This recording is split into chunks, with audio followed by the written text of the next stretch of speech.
గారు మరో ఉత్తరం చూద్దామండి. ఈ ఉత్తరాన్ని ఉమగారు కరీంనగర్ నుంచి రాస్తున్నారు.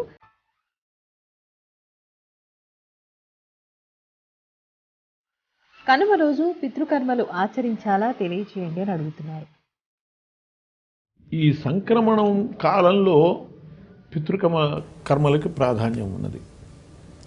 ఆ సంక్రమణం మరుసటి రోజు కూడా, అంటే ఈ సంక్రమణం రోజుల్లో పితృకార్యాలు విధింపదగినబడినటువంటివి.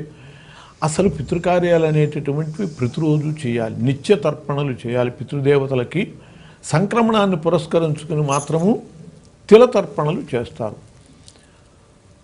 ఎందువల్లంటే పితృదేవతలకి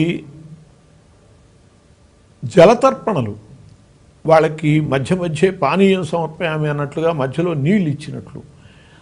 అలా కాక తిలతర్పణలు చేస్తే వాళ్ళకి ఒక ఉపహారం పెట్టినట్టు, అల్పాహారం పెట్టినట్టు.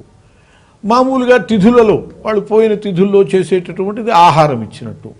అలా వాళ్ళని తృప్తిపరచడం కోసం మనం ఇన్ని రకాల తింటూ వాళ్ళకి పితృదేవతలకి లోటు చేయకూడదు ఏ విషయంలోనూ.